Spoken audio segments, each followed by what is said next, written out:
Hi, my name is Emma Ames, and today I will be talking about the life of Vincent van Gogh and how he became famous after death.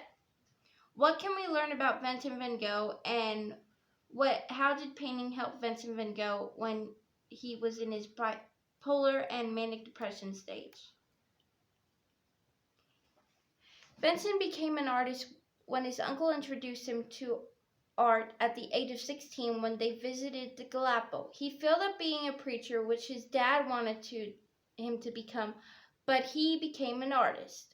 A quote Vincent said was that the more I think about it, the more I realize there is nothing artistic than to love others. What Vincent van Gogh was saying that quote for was there is time to do art, but there is time to love one another and hang out with a lot of your friends and go hang out with your family and friends and have a relationship with someone. His mother supported him, but his father didn't because his father was very strict with him and he wanted him to become a preacher, but he became an artist instead. His mother also painted with him and kept a lot of his artwork in a room and dedicated his art when he passed away. But his siblings and uncles supported him when he started being bipolar and having the manic depression, and they helped him learning what colors he was using and all that, and they helped him with a lot of the other stuff that he needed help with.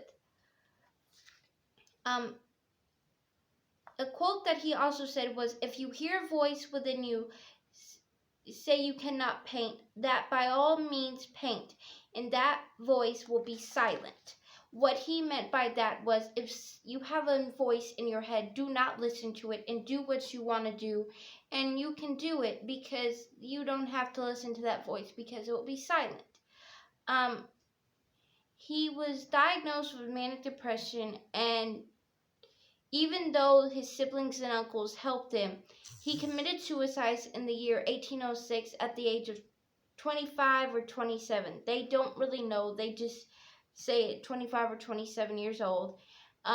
His sister helped him become more famous after his death when she called a museum in France and told them that they had a lot of artwork by Vincent van Gogh, and so they made a display out of all the artwork they had, and a lot of the artwork they had was stuff that he made when he was 16 to the age 25 to 27, and a lot of the artwork he had was sold at the Museum of France, but his sisters were there when they opened the museum display up, and she helped him in a lot of ways. But also Vincent quoted, "He put his heart and soul into his work, and I have lost my mind in the process," which meant that his mind was wandering because of all the mental illness he had. He couldn't think of what he was painting and stuff, and one of the paintings he made him very angry and stressed out. What we can learn from Vincent van Gogh is that you don't have to listen to anybody. You can do what you want to do and be who you want to be, even if you have a mental illness like depression, anxiety, manic depression, bipolar, whatever you want to do, you can do it. And that's what Vincent did, and that's who he became. He became a famous artist, and you should learn about Vincent because he has inspired a lot of other people to be artists and be famous like he was. And he's also a role model to me, and he inspired me to do the artwork that I have done till this day. And so that is all the time we have today to talk about Vincent van Gogh, and I hope you like my presentation. Thank you for listening to me.